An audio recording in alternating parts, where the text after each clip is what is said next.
Have you ever wondered why some of the most extraordinary stories never make it into the history books? Welcome to 7 Continents, One Story. So glad you're here with us today. Yeah, this is literally my favorite place to be. Let's go. I'm Celine, based in Edinburgh, Scotland. History hobbyist, library regular, endlessly curious. I'm Niels, professor of history from Sweden. I've spent decades collecting these stories. And I'm Ethan from Malta. I'm the one who always asks what happened in Japan. Each episode, we travel together through time, across all 7 continents, to uncover a story that shaped the world. We bring the history. Celine brings the questions that make you think differently about it. And I bring the questions that make Niels slightly nervous. The more we learn, the more we realize how much there still is to discover. In the span of about 8 years, from 1999 to 2006, something happened across South America that had not happened before and has not been fully repeated since. Country after country, Venezuela, Brazil, Argentina, Bolivia, Ecuador, Chile, elected left-wing governments, not at gunpoint, not through revolution, through the ballot box. Social democratic governments in Europe had been winning and losing elections for decades, but this was different. These were countries where the left had been suppressed, exiled, imprisoned, or killed for a generation, where Washington consensus economics, privatization, austerity, market liberalization had been imposed as the only possible model, and suddenly, one by one, populations across an entire continent said, no, we are choosing something else. They called it the pink tide. Pink, not red, not Soviet-style communism, something softer, messier, more democratic than that. A wave of popular left-wing governments that swept South America and briefly made it the most politically transformative region on Earth. And the story of how it began and why it began takes us back further than most accounts go, to a night in February 1989, to the streets of Caracas, and to the dead. Welcome to 7 Continents, One Story. I am Niels, your host and professor of history. I am Celine, library worker from Edinburgh, and this is a story that connects economics, democracy, and human desperation in ways that are deeply relevant right now. I am Ethan from Malta, and this is the episode where I learned that the left-wing politics of an entire continent were shaped by events that most Europeans have never heard of. Here is your object. In the Miraflores Palace in Caracas, Venezuela, the presidential palace, there is an artifact that might be the single most politically charged piece of clothing in Latin American history. It is a military beret, dark red, Venezuelan army issue, worn by a lieutenant colonel on the morning of February 4th, 1992. A military beret. And on the morning of February 4th, 1992, this lieutenant colonel led a coup attempt against the Venezuelan government. The coup failed. The lieutenant colonel surrendered, and he was allowed to address the nation on television, briefly to ask his supporters to stand down. He appeared on camera in his uniform and this beret, and he said 2 words that launched one of the most consequential political careers in Latin American history. What were the 2 words? Por ahora. For now. We have not achieved our objectives, and for now. The implication, we will try again. And the Venezuelan public, living under a government they despised, having watched the army massacre their neighbors 3 years earlier, heard those 2 words and decided that this man was someone worth watching. To understand the pink tide, you must understand a single event that has been almost completely erased from international memory.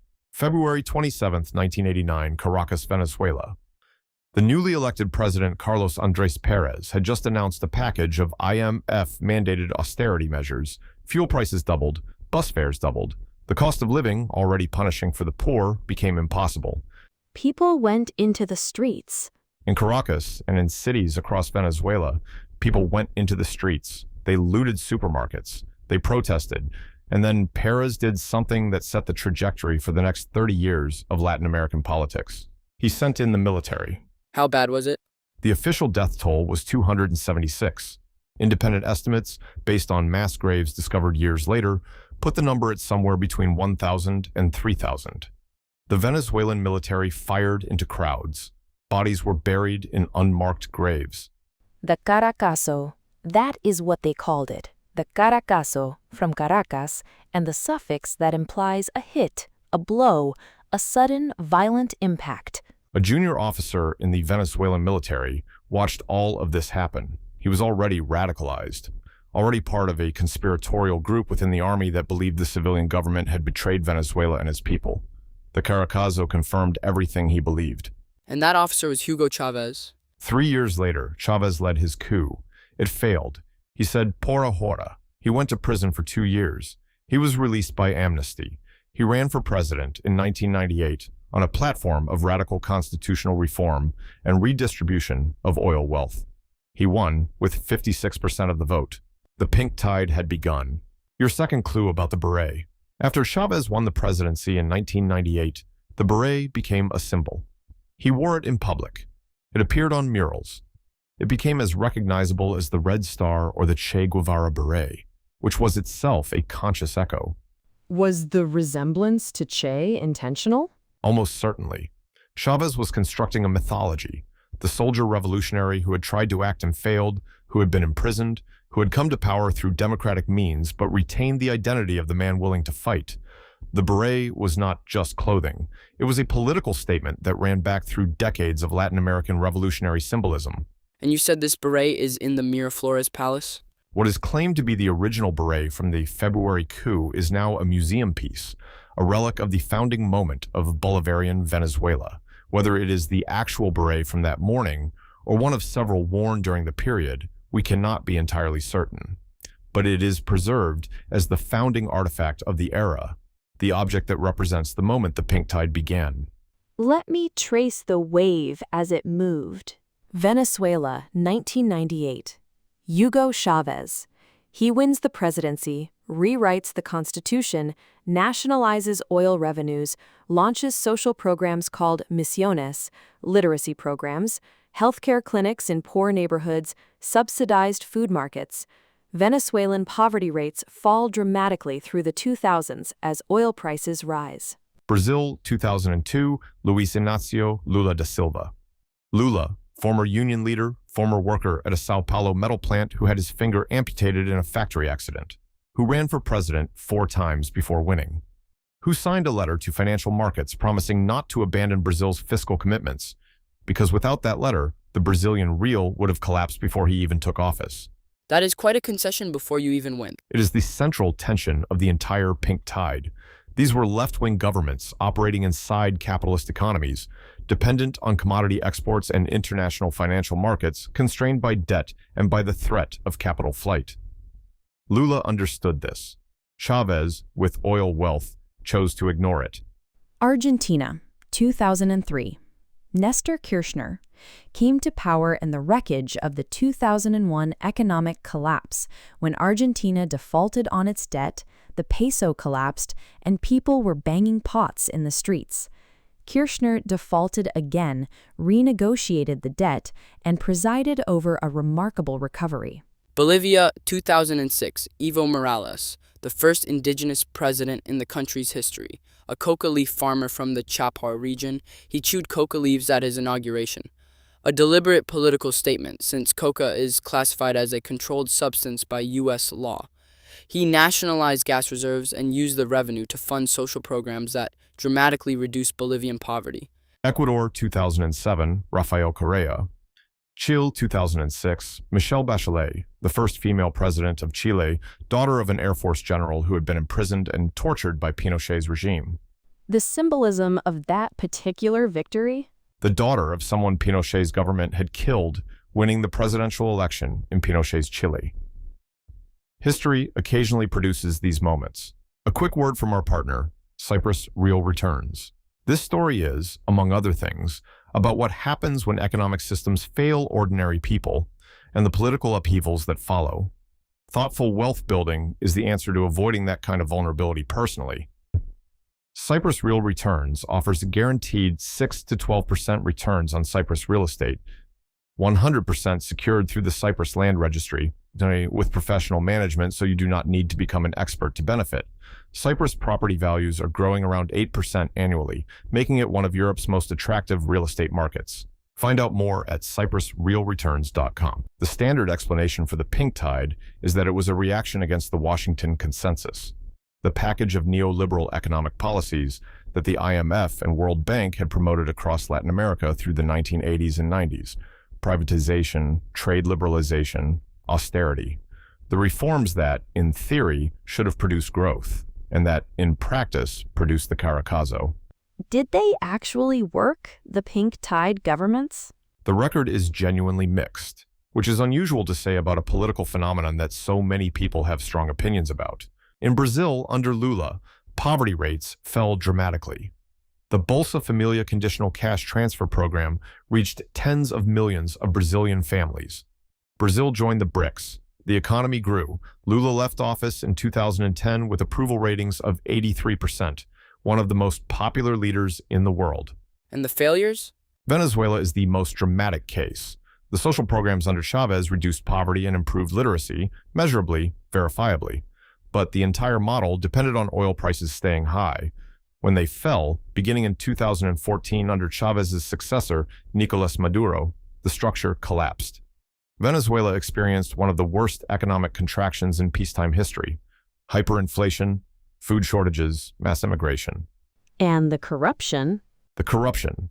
Brazil's Petrobras scandal, Operation Car Wash, Lava Jato, exposed systemic kickbacks that implicated almost every major political party, including Lula's Workers' Party. Lula himself was convicted of corruption in 2018 and imprisoned, though the conviction was later annulled on procedural grounds, and he returned to win the presidency again in 2022. So the pink tide did real things, reduced real poverty, and also involved real corruption. Both things are true simultaneously. This is often the case with political movements of sufficient scope and duration. The question of whether the benefits outweigh the corruption is one that Latin Americans are still debating today. Here is your dilemma. It is 2002. You are a left-wing politician in a South American country. Chavez has been in power in Venezuela for 3 years.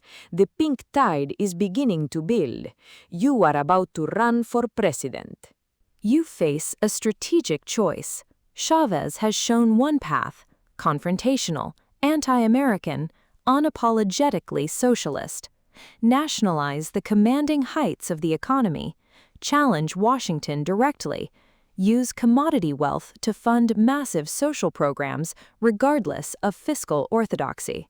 The other path is Lula's run to the center. Sign the letter to the financial markets. Promise you will not destroy the currency. Win the moderate voters. Govern from the left within the constraints of the existing economic system. Which path do you choose? It depends entirely on what resources your country has. If you have oil, choose Chavez. If you do not and you have no choice but to be Lula, the commodity windfall is what makes the confrontational path viable temporarily. And if oil prices fall? Then you find out that Chavez's path was a bet on a price you could not control, and Lula's path, building institutions, conditional cash transfers, gradualism, turns out to be more durable. This is one of the most important lessons in the pink tide story. The Venezuelan model looked like the most transformative in the short term. The Brazilian model looked the most compromised, but Brazil built institutions that survived changes in government. Venezuela built a system that could not survive a change in oil prices. Institution building is slower and less heroic than nationalizing oil, but it lasts. Most things that last are slower and less heroic than the alternatives. The red military beret, dark red, Venezuelan army issue. Hugo Chavez wore it on February 4, 1992, when his coup failed. He appeared on television to ask his co-conspirators to surrender and said, "Por ahora," for now. That phrase, those two words, convinced a significant portion of the Venezuelan public that this man was sincere, that he genuinely believed what he was saying, that he would in fact try again.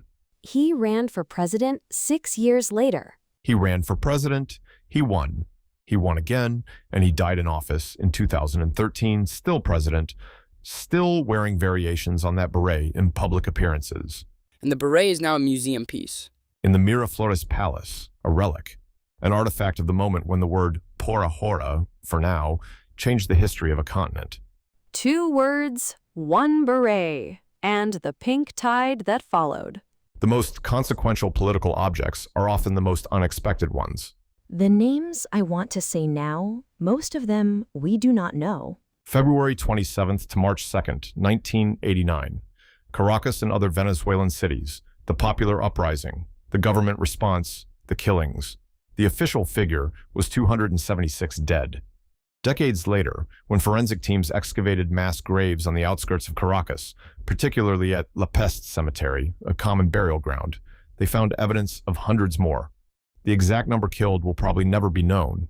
These people are the unsung heroes of the pink tide. They are its origin.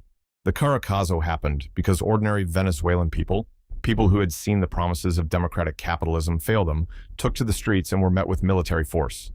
Their deaths radicalized a generation of Venezuelan military officers, including Chavez. Their deaths proved that the existing political system was willing to massacre its own citizens to protect economic reform. And without that? Without the Caracazo, Chavez does not launch a coup in 1992. Without the coup, there is no por ahora. Without por ahora, there is no political career.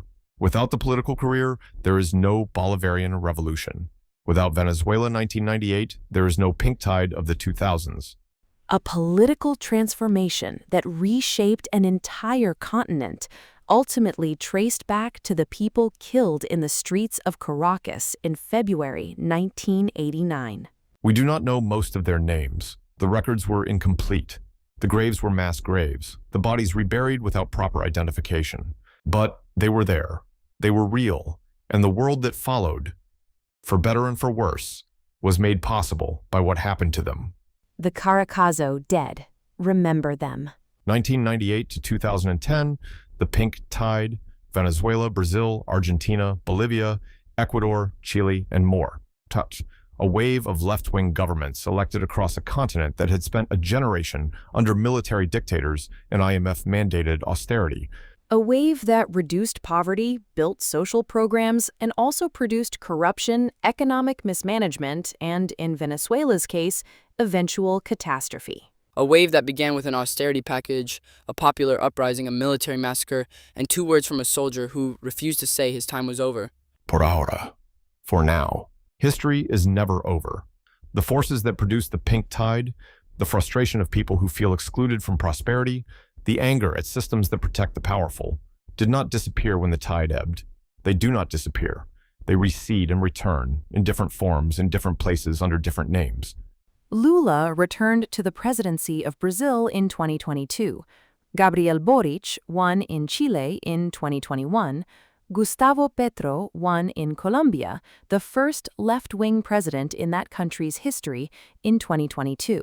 The pink tide ebbed and came back.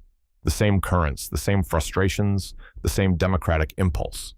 History moves in waves, and the water always comes back. Until our next journey through time, keep history alive. Before you go, one final word from Cyprus Real Returns. This episode is, in part, a story about what happens when economies fail to deliver for ordinary people. The desire for financial security, for a system that actually works for you, is entirely rational and entirely human. Cyprus Real Returns offers a straightforward path, guaranteed 6 to 12% returns on Cyprus real estate, fully secured through the Cyprus Land Registry, professionally managed, so you do not need to navigate it alone. Real assets, real returns, real security. Visit CYPRUSREALRETURNS.com to find out more.